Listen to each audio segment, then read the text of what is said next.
Bismillahirrahmanirrahim. Alhamdulillah Rabbil Alamin. Wassalatu wassalamu ala ashrafil anbiya wal mursalin wa ala alihi wa sahbihi ajma'in.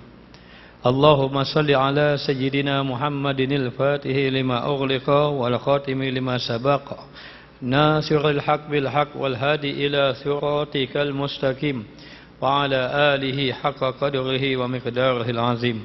Allahumma salli wa sallim ala sayyidina Muhammadin miftahi babi rahmatillah adada fi ilmillah salatan wa salaman daimaini bidawami mulkillah wa ala alihi wa sahbihi adada kulli zarratin alfa marrah. Rabbi shrah li sadri wa yassir li amri wa hlul 'uqdatam min lisani yafqahu qawli. Qala musannif rahimahullahu ta'ala wa nafa'na bi 'ulumihi fid dharain amin. Seorang yang zuhud melihat seseorang yang mentertawakan seorang yang lain, ataupun dia mentertawakan seorang budak, seorang hamba. Lalu penzuhud tadi, seorang yang zuhud lalu berkata kepadanya, orang zuhud itu lantas berkata kepadanya, wahai orang yang rosak akal, wahai orang yang rosak hati, wahai orang yang rosak akal, tidakkah engkau merasa malu kepada malaikat pencatat seluruh perbuatanmu, yang memperlihatkan dan yang menjadi saksi bagimu atas seluruh perbuatanmu, memperlihatkan dan menjadi saksi bagimu atas bencana keburukan yang nampak dan tipu daya yang tersembunyi dalam dirimu yang akan dihadapkan nanti di suatu makam yang tidak hanya diperhatikan oleh mereka yang berdiri di situ, tetapi menjadi perhatian seluruh makhluk. Maka lihatlah, orang yang sentiasa zuhud kepada Allah, yakni orang yang sentiasa hatinya kepada akhirat. Maka dunia sudah tidak ada di dalam hati. Maka dia mengetahui perbuatan hari ini disaksikan di negeri akhirat. Hari ini kalau kita menzalimi orang, kita fitnah orang sampai orang jadi derita, susah hati orang, sampai orang jadi dalam keadaan susah, maka perbuatan kita hari ini akan menjadi saksi di hadapan makhluk yang lain, di hadapan malaikat, dan akan dibalas dengan balasan yang setimpal dengannya. Wal-iyazubillah. Maka orang yang sentiasa hati zuhud kepada Allah, dia mengetahui setiap langkah, setiap perbuatannya akan dicatat oleh malaikat. Setiap langkah, setiap perbuatannya pastikan ia memberi manfaat kepada besok hari. Maka hari ini kita datang ke masjid mendengar kuliah, insya-Allah akan memberi manfaat. Selagi mana kita ikhlas, selagi mana kita ini dipandang oleh Allah Ta'ala dengan pandangan rahmat. Maka disuruh kepada kita, hendaklah kamu ini sentiasa bertakwa kepada Allah dengan meninggalkan perkara yang membawa kepada kemurkaan Allah Subhanahu wa Ta'ala. Sayyidina Ali karamallahu wajhah berkata, mata adalah jalan syaitan. Mata segera mempengaruhi anggota-anggota tubuh yang lain, dan matalah yang paling kuat pengaruhnya. Jadi barang siapa yang menundukkan anggota-anggota tubuhnya di bawah kawalan hawa nafsunya dan dalam memperoleh kelazatannya, berarti dia telah mensia-siakan perbuatan baiknya. Maka dalam melakukan ibadah kepada Allah, ubudiyah kepada Allah, jaga-jaga mata, kata Sayyidina Ali. Kerana mata ini adalah jalan syaitan. Syaitan masuk ikut mata. Siapa yang memandang dunia lalu terpedaya dengan dunia, maka dunia lah duduk dalam hatinya. Siapa yang memandang wanita lalu terpedaya dengan wanita, maka wanita lah duduk dalam hatinya. Siapa yang memandang pangkat lalu terpedaya dengan pangkat, maka pangkatlah yang ada dalam hatinya. Maka di dalam hati dia tidak boleh isi Allah, isi dunia, isi makhluk, tak boleh. Di dalam hati yang perlu diisi adalah Allah Subhanahu wa Ta'ala. Sesiapa yang mengisi Allah bermakna matlamatnya akhirat. Siapa yang mengisi dunia bermakna menuju jalan kebinasaan. Lalu dalam keadaan macam itu, kata Imam Sayyidina Ali karamallahu wajhah, mata ini boleh mempengaruhi anggota yang lain. Orang yang mencuri itu melihat dengan mata dulu, ini barang yang berharga, maka bergeraklah segala anggota yang lain. Bergeraklah kaki, bergeraklah tangan mengambil hak orang, bergeraklah kaki lari selepas mengambil barang orang. Maka mata mempunyai pengaruh yang begitu kuat. Jadi barang siapa kalau ia menundukkan anggotanya di bawah kawalan nafsu, maka dia akan boleh kelazatan ibadah. Maka bila orang itu ingin mencari kelazatan ibadah, duduknya pada apa? Penjagaan anggota. Penjagaan anggota zahir, penjagaan anggota batin, yakni hati. Maka kalau tidak, dia telah mempersiakan perbuatan dia, mensia-siakan akan perbuatan dia. Maka jadilah kita beribadat, tetapi tak boleh jaga lidah. Kita beribadat, tidak boleh jaga mata. Kita beribadat, tidak boleh menjaga telinga. Maka jadilah perbuatan itu sia-sia. Moga-moga Allah Ta'ala mengampunkan segala dosa-dosa kita, yang mana kita beribadat, banyak anggota-anggota kita yang kita tidak mampu menjaganya.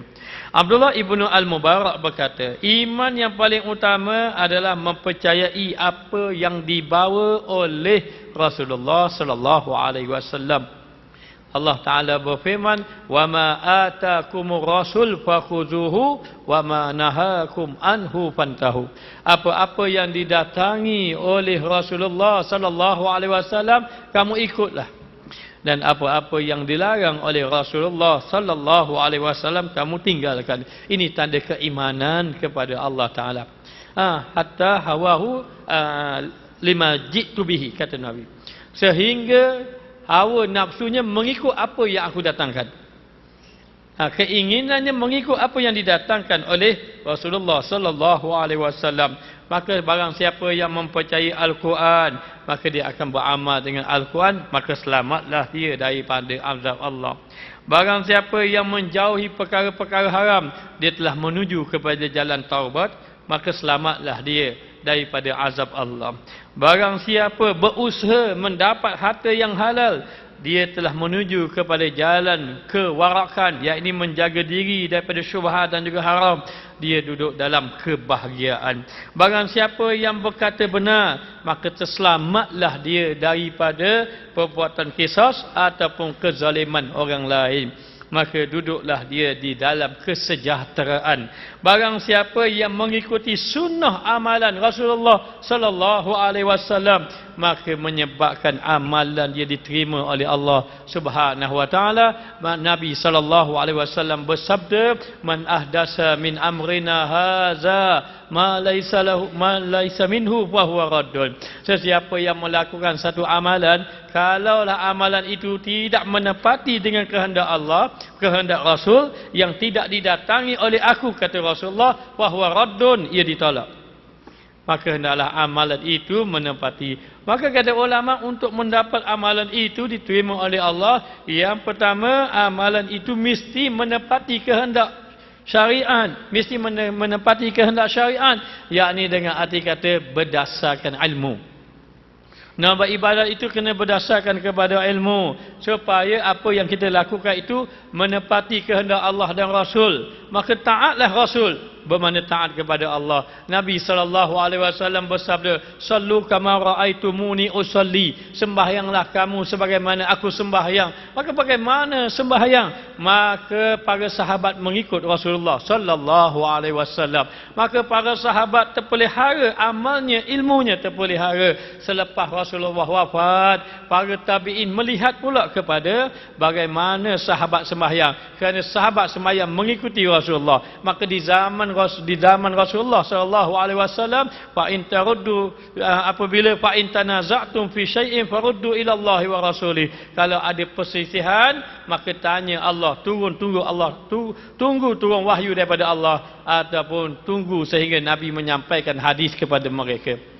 Maka selepas daripada Rasulullah wafat itu, maka orang ikut sahabat Nabi. Sahabat Nabi, Nabi bersabda, "Ashabi kan nujum bi ayyihi muhtadaitum ihtadaitum." Sahabat aku seumpama bintang. Mana-mana engkau mengikut sahabat aku, engkau akan dapat petunjuk. Maka para sahabat ini dijadikan petunjuk kepada para tabi'in. Tabi'in pun mengikut para sahabat. Kemudian tabi'in pula, dan juga diikuti oleh tabi'in, sehingga di zaman mereka tabi'in dan tabi'in ada ulama mujtahidin yang mereka menyusun ilmu supaya orang faham.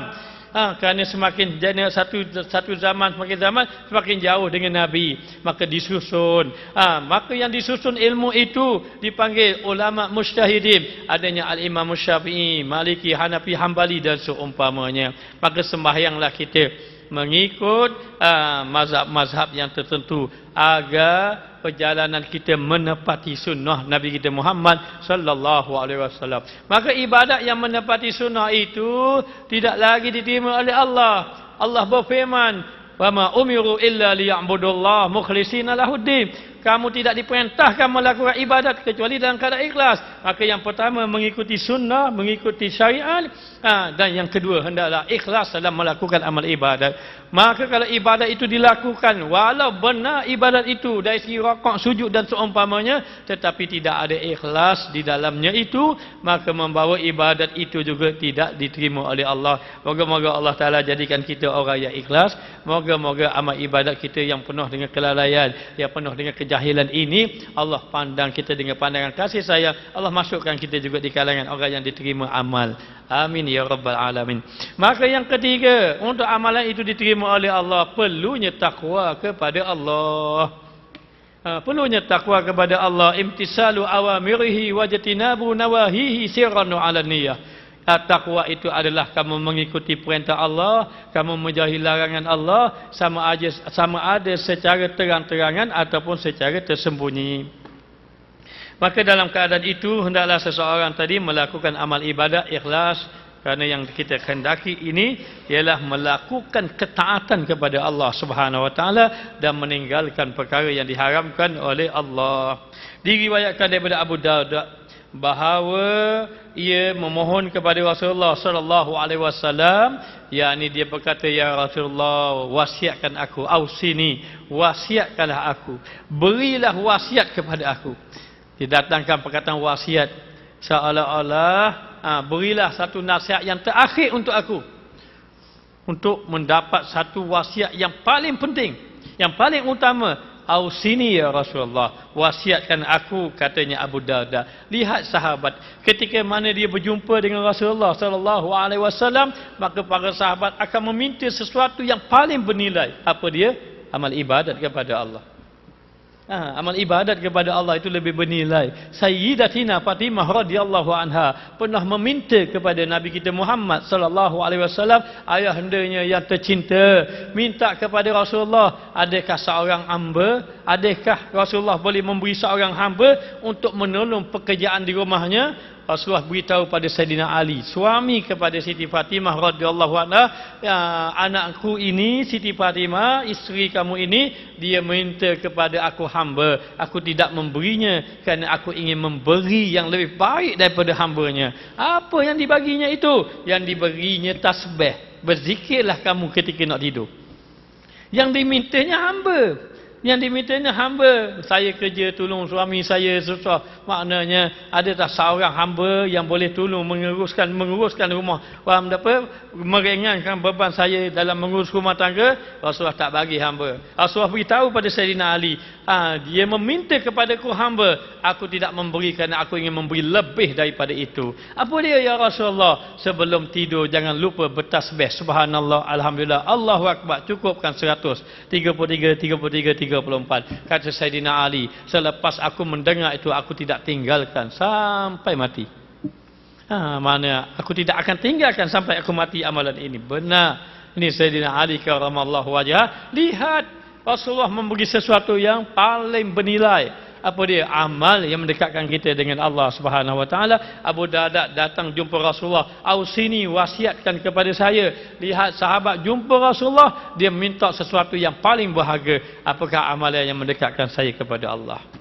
Sebab itu kalau kita jumpa ulama, 3 perkara. Yang pertama minta nasihat, yang kedua minta doa, yang ketiga minta amalan untuk diamalkan. Ini adab bila kita berjumpa dengan ulama. Maka dalam keadaan macam itu, katanya Rasulullah sallallahu alaihi wasallam bersabda, yang pertama kamu kena usaha cari rezeki yang halal. Berusahalah dengan cara yang halal. Yang kedua, sentiasalah kamu berbuat kebaikan. Dengan rezeki yang halal buat kebaikan. Kalaulah rezeki kita sedikit, tetap buat kebaikan. Yang kedua, usahalah buat baik. Jumpa orang susah, bantu, tolonglah kamu, sentiasalah. Kemudian mohonlah rezeki daripada Allah setiap hari. Setiap hari mohon rezeki kepada Allah, maka Allah memberi rezeki yang terbaik kepada kita. Apa rezeki yang terbaik? Rezeki keimanan kepada Allah. Dan yang keempat, apa dia? Kamu hendaklah sentiasa menganggap dirimu di kalangan orang yang mati. Apa maknanya? Ingat-ingatlah kematian. Sentiasa kamu mengingati kematian. Kerana apa? Kalau orang mencari rezeki, dia ingat kemati, dia tidak akan ambil harta yang haram. Sebab dia ingat kemati. Sebab tu Rasulullah kata, carilah rezeki. Cari rezeki yang halal. Buat kebaikan. Dengan rezeki yang halal tu kamu buat kebaikan. Tolong orang-orang susah. Bantu mana-mana yang boleh bantu. Dan kamu mohon kepada Allah. Biar keimanan kamu kuat. Minta daripada Allah rezeki. Dan dalam waktu yang sama, kamu anggaplah diri kamu di kalangan orang yang mati. Ini Rasulullah mengajar sahabat. Mana ada sahabat? Sahabat tidak berani. Nak mengambil hak orang, tidak berani para sahabat. Maknanya. Jadi dalam keadaan macam itu, begitu Sayyidina Umar Al-Khattab, dia kata, boleh tak saya nak pinjam satu kenderaan kamu? Saya nak pinjam kenderaan kamu daripada sini sampai sini je. Saya daripada sini, saya balik-balik, saya pergi. Ini kata Sayyidina Umar. Dia kata dengan tepat, saya nak ambil kenderaan kamu daripada sini, saya pergi ke sini saja. Daripada sini saya hantar balik. Itu saja. Ini saya tak pergi kat lain dah. Baik. Sayyidina Umar pun naik kenderaan yang dipinjam tadi. Dia ni khalifah, pinjam lagi. Maknanya zuhudnya dia naik kedai. Kemudian dia ada ridak. Dia ada ridak dia. Ada kain selendang yang letak di atas bahu. Sayyidina Umar Al-Khattab. Maka maknanya kalau orang tengok pakai selendang atas bahu ni, ada sunnahnya. Ada sunnah, banyak dalil-dalilnya. Maka dia pakai tu, tiba-tiba lalu pada pasir, angin tolak. Tengah jalan-jalan, tak ada dia punya selendang dia tu. Tengok belakang, ada lagi belakang. Maka dia suruh pembantu dia yang seorang lagi teman dia, tolong pegang kedai ini. Nampak jauh tu ada lagi. Dia pun mesti jalan kaki dia. Jalan kaki datang balik. Orang tu kata, ya Amirul Mukminin Sayyidina Umar, bapa jalan kaki? Kan kenderaan ada. Pusinglah sekejap. Dia berkata, kata Sayyidina Umar, aku sudah kata kepada tuannya, aku pinjam kenderaan ini daripada sini ke sini. Aku tak kata daripada sini, aku berhenti di sini, aku pusing balik, aku pergi balik. Sayyidina Umar kata, aku tak kata begitu. Tapi aku kata aku pinjam daripada sini sampai ke sini, daripada sini sampai ke sini. Kalau aku daripada sini sampai ke sini, aku pusing balik, aku pergi balik, bermakna aku tidak amanah. Masya Allah, sahabat Nabi. Radiyallahu anhum. Allah ada mereka semua. Tidak pada kita. Kita Allah. Maknanya jauh sekali. Maka katanya Rasulullah, ingat. Hendaklah, seterusnya, hendaklah berwaspada. Jangan kamu membanggakan perbuatan baik. Kita buat baik, jangan bangga. Sama ada perbuatan baik itu kita sedekah. Sama ada perbuatan baik itu kita ini membina masjid ke seumpama. Jangan berbangga dengan perbuatan baik yang kamu lakukan. Kerana itu penyakit yang paling bahaya. Kerana apa? Dia mensia-siakan amal soleh kamu. Maka buatlah satu amalan yang tidak diketahui. Biar ada satu amalan yang orang tahu, boleh untuk kita menggalakkan orang buat kebaikan juga. Tapi kalau boleh adalah. Maka Sayyidina Abu Bakar As-Siddiq ini, kalau dia infak di siang hari, dia akan infak malam hari 2 kali ganda. Tanpa orang sedar. Dia infak, orang nampak dia infak.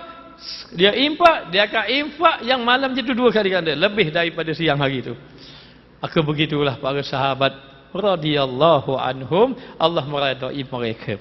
Maka jaga-jaga, kata Rasulullah, waspada kamu. Sebab kita sekarang ini membahaskan tentang ketaatan. Rasulullah memberitahu pada kita jalan ketaatan. Apabila kamu melakukan kebaikan, jangan kamu berbangga-bangga. Apabila kamu bersedekah, jangan batalkan pahala sedekah kamu. Wala tubtilu sadaqatikum bil manni wal adza. Jangan kamu membatalkan pahala sedekah kamu bil manni, dengan mengungkit-ungkit. Biarlah dia itu buat pada kita begitu pun. Masa dia susah, dia mari jumpa kita. Boleh tak saya nak pinjam duit, saya nak berniaga. Saya dapat tapak. Tapak ni paling molek. Kalau saya tak ada duit, saya kena tinggal lah tapak ni, boleh ke orang lain. Tapi tapak ni molek. Saya rasa saya dah buat kajian, rasa boleh maju. Maka kita pun bagilah, contohnya 10,000 contoh. Kita pun bagi dia berniaga, maju je tak kenal kita. Contohnya, lalu lepas kita tegur pondok, lepas tu tak ada lah. Dulu masa susah selalu pergi jumpa kita. Tak ada dah. Maknanya, lepas tu kenderaan dia malah ada kita lagi. Tak berapa dah. Maka walaupun dia buat gitu pada kita, wala tubtilu sadaqatikum, jangan batalkan pahala sedekah kamu. Bimani dengan mengukit-ngukit. Oh, jadi sombong, dia lupa dulu masa dia susah, sayalah yang mari sama. Itu kalau saya tak sabit, saya bagi modal tu tak boleh berniaga dia tu. Jangan membatalkan pahala kamu, biarkan. Itu rezeki dia. Nahnu qasamna bainahum ma'isyatahum fil hayatid dunya. Allah kata aku dah bagilah bagi yang masing-masing. Itu rezeki dia. Tetapi kalau dia buat macam itu pun jangan ungkit. Itu bahagian dia. Bahagian kita biar kita duduk dalam ketaatan kepada Allah. Lalu dikatakan bahawa katanya Rasulullah, jangan kamu sia-siakan perbuatan kamu. Bimani wal azza dengan cara menyakiti. Kita beri tapi kita menyakiti dia. Beri kita lempar, bagi ambil. Dia pun susah ambil juga.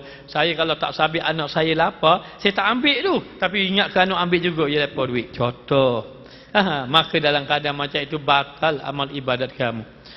Batal. Tengok Sayyidina Umar Al-Khattab. Menangis dia. Menangis apa? Menangis. Datang satu orang wanita. Dia minta duit pada Sayyidina Umar. Sayyidina Umar bagi ke dia duit. Bila bagi ke dia, terpandang salib dekat dada dia. Lalu Sayyidina Umar tanya, apakah yang menyebabkan kamu tak mau masuk Islam? Wanita tadi jadi bersalah. Tapi Sayyidina Umar bagi duit juga ke dia. Lepas tu lalu berlari begitu saja. Sayyidina Umar merasa menyesal di atas perkataan itu. Kerana apa? Kerana menyebabkan wanita itu bersalah. Bersalah. Takut maknanya terlalu dia jaga hatinya kepada Allah Subhanahu Wa Taala. Lalu dia bertanya sahabat, adakah salah aku kata begitu? Tidak salah kata sahabat. Engkau mengharapkan dia beriman kepada Allah. Aku merasa macam aku memaksa dia sahaja, sehingga dia menjadi bersalah dalam mengambilnya. Dan aku takut amalan aku itu terbatal. Orang-orang soleh, Masya Allah, mereka sentiasa menjaga amalnya.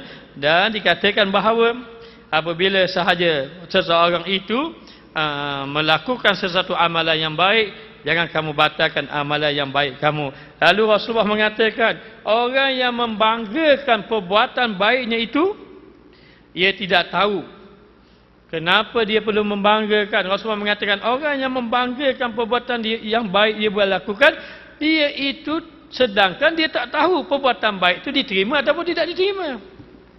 Kamu nak bangga-bangga perbuatan kamu belum tentu diterima ataupun tidak diterima. Kita berbangga, saya ini telah apa, contoh saja ni, telah apalah, telah banner itu, surau itu duit saya semua tu, contohnya. Surau tu saya banner tu. Jadi kita berbangga-bangga dengan perbuatan kita, sedangkan perbuatan yang kamu buat, yang kamu bangga tu belum tentu Allah terima. Kalau kamu tahu Allah Ta'ala tak terima, kamu memang tak nak bangga pun.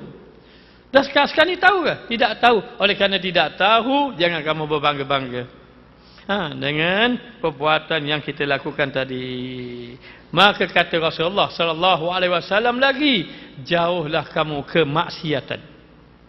Kerana sesungguhnya maksiat itu membawa kehinaan. Ya benar, siapa yang melakukan maksiat jatuh kehinaan dia. Dan jatuh kehancuran. Muru'ah, kehormatan orang pada dia akan jatuh bila dia melakukan maksiat. Maka begitu hati membawa kepada gelap. Ilmu tidak akan lekat kalau kita buat maksiat. Katanya Imam Syafi'i, syakautu ila waqi an su'i hifzi fa awshadani ila tawkil ma'asi. Aku mengadu kepada guruku Waqi', lalu al-Waqi' menasihatkan kepada aku, hendaklah kamu meninggalkan maksiat. Dia nasihat kepada Imam Syafi'i. Imam Syafi'i bukan ahli maksiat. Tapi dia nasihatkan tu. Kerana apa? Kerana lemah hafalan. Rupa-rupanya Imam Syafi'i terpandang tumit kaki wanita. Bukan memandang, terpandang lambat sikit hafalan dia masuk. Itu je. Maknanya. Kerana apa? Fa inna ilma nurun. Kerana ilmu itu cahaya. Al-ilmu la yuhda lil asi. Ilmu dia tak beri petunjuk kepada orang yang melakukan maksiat. Lalu orang tanya macam mana ini kalau kita ni sering jatuh maksiat? Ya. Kalau orang tanya pada saya akan jawab bukan kamu saja. Ni yang bercakap pun begitu juga. Selalu jatuh pada maksiat. Maka Nabi SAW bersabda, Ittaqullah haitsuma kunta. Yang pertama, kamu cubalah cari jalan supaya kamu takut kepada Allah di mana saja kamu berada. Jalannya apa? Taubat, zikir, minta doa orang soleh, pergi ziarah kubur biar ingat kematian. Cuba sedaya upaya, tak berjaya juga. Tidak berjaya juga, maka sering jatuh pada maksiat. Kalau jatuh pada maksiat, wa atbi'i sayyi'ata hasanata tamhuha. Kalau kamu jatuh kepada kejahatan, kamu cepat-cepat melakukan kebaikan yang boleh menampung, menghapuskan kejahatan tadi. 1 minit kita bercakap perkara yang tidak elok, 1 jam kita berzikir. 1 jam kita bercakap perkara tak elok, siang, malam itu berzikir supaya terhapus dosa lidah kita. Begitulah dengan mata, dengan telinga dan seumpamanya untuk bersihkan balik dosa-dosa kita. Sehingga ada ulama dia bawa buku pergi mana-mana. Apa khabar? Khabar baik, dia bertulis. Khabar baik. Hari ini perkataan yang keluar khabar baik. Lepas tu orang pun tanya-tanya, maka dia ingat siang tadi dia tulis apa. Dia tulis malam dia baca. Malam dia baca dia istighfar. Malam dia baca istighfar. Sehingga ada ulama 40 tahun lepas isyak tak bercakap sampai subuh. 40 tahun, saya pun lupa nama.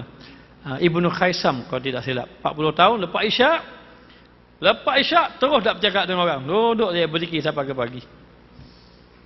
Maknanya ada orang Imam Abu Hanifah kasirus samti, sangat banyak diam.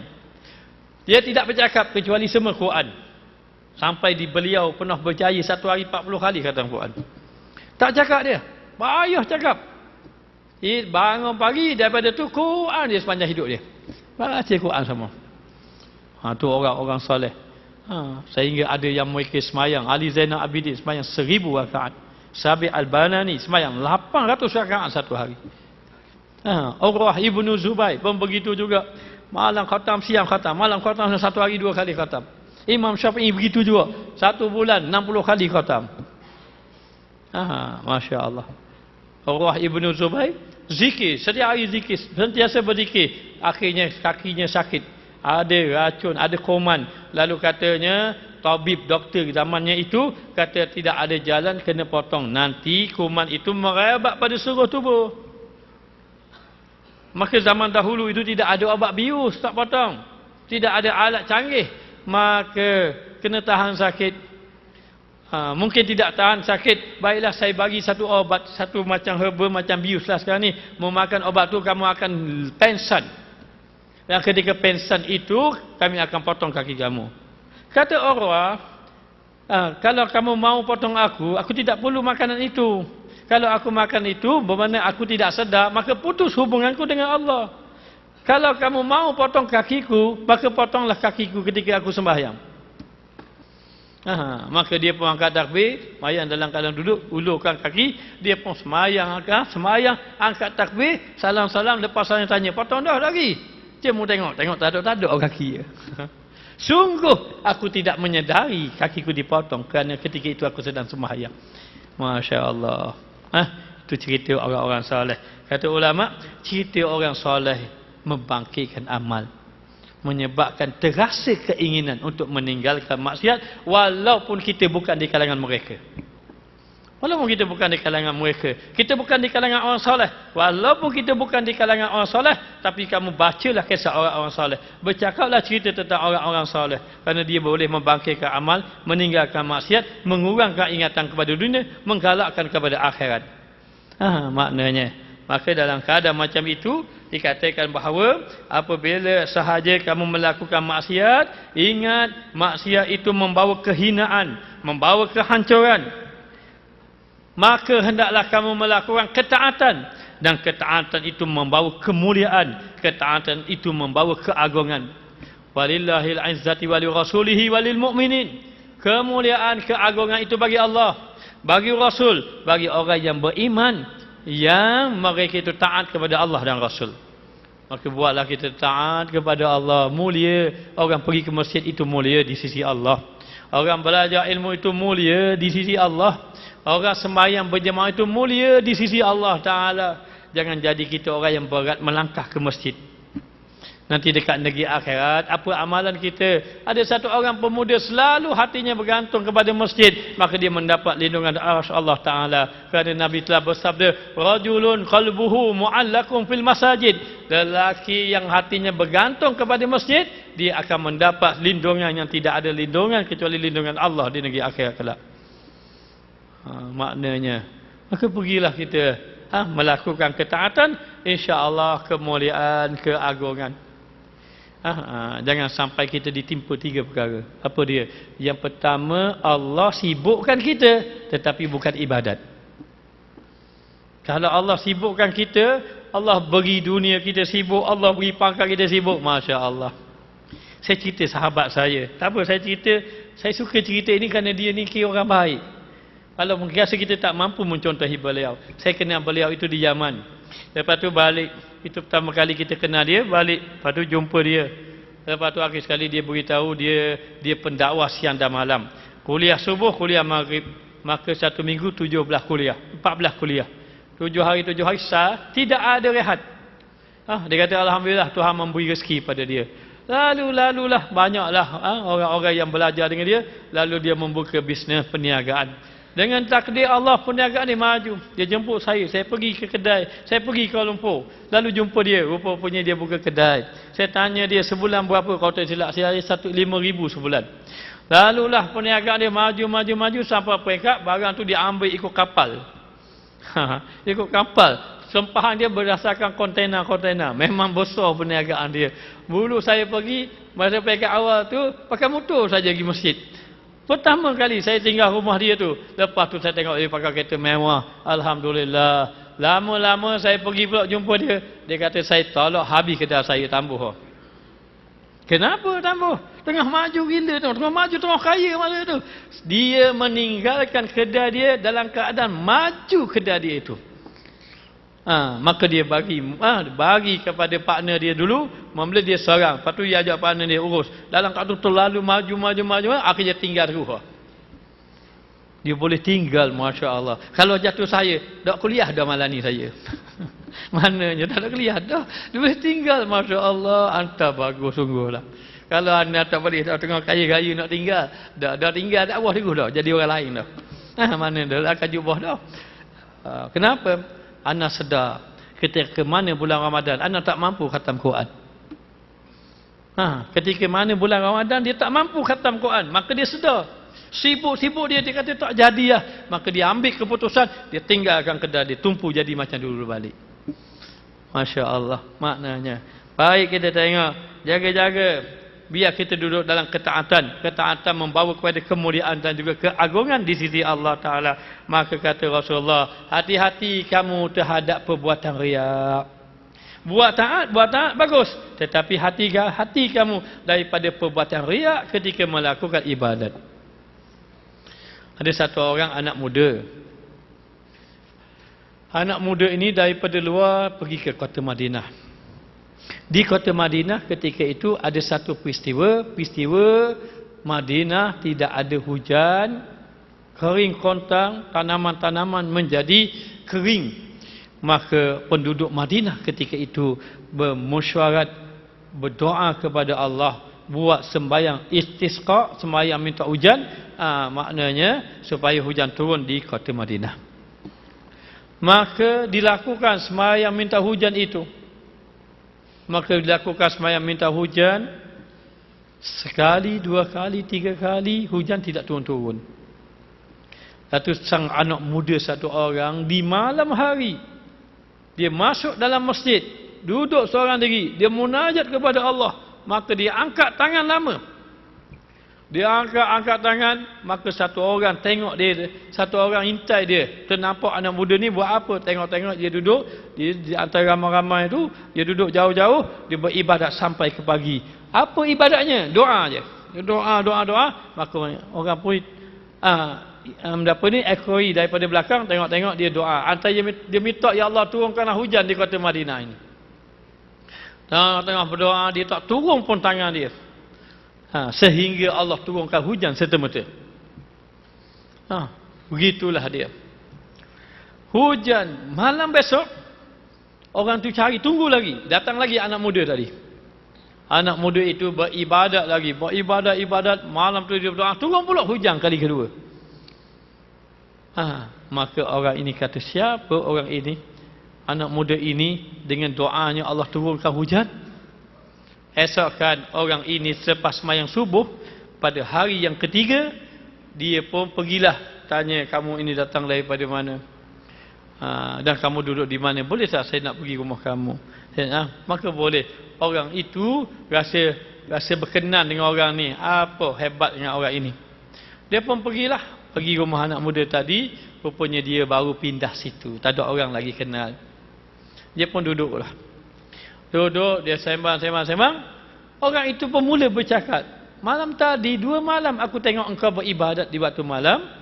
Aku tengok engkau beribadat dan engkau berdoa sehingga Allah turunkan hujan. Engkau tidak jatuhkan tangan sehingga Allah turunkan hujan. Dia terkejut. Betul engkau melihat aku ni? Betul. Lalu dia pun jadi marah orang tadi. Jadi diam, tak bercakap. Rupanya cerita tentang ibadat dia menyebabkan orang tu tak suka. Lepas daripada itu, dia tengok tuan rumah tak berapa suka, dia pun lari. Malam tu dia tunggu anak muda tadi.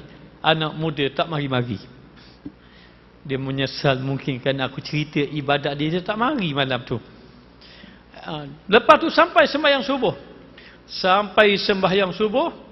Cari anak muda tu tak mari juga. Tak ada anak muda tu.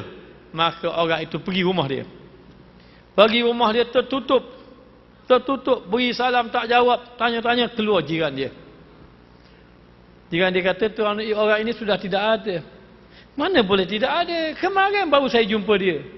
Petang kemarin baru saya bercakap dengan dia. Oh, kalau begitu kamulah yang bercakap dengan dia. Kamu kata apa? Apa yang kamu kata pada dia? Kenapa? Selepas engkau balik, dia terus berkemas dia terus berpindah daripada rumah ini. Dia kata, aku tidak kata apa-apa. Aku hanya berkata bahawa aku melihat engkau beribadat di malam hari. Ternyata perkataan kamu melihat dia beribadat malam hari menyebabkan dia pindah daripada rumah. Katanya 2 orang tadi, tuan rumah dengan tu kata, kalau begitu jelas anak muda ini orang yang sangat menjaga ibadatnya. Dia menjauhkan diri daripada dikenali, tidak suka ibadatnya diketahui oleh orang lain. Maka tanda ikhlas itu, yang pertama tidak terkesan dengan perkataan orang, yang kedua di hadapan orang dengan di belakang orang bersamaan, yang ketiga tidak suka amal ibadatnya diketahui, yang keempat walau ibadatnya banyak tapi dia tidak merasa dia ahli ibadah. Ini tanda orang yang ikhlas. Wallahu a'lam. Bismillahirrahmanirrahim. Rabbana zalamna anfusana wa illam taghfir lana wa tarhamna lanakunanna minal khasirin. Wa sallallahu ala sayyidina Muhammad wa ala alihi wa sahbihi wa sallam. Walhamdulillahirabbil alamin.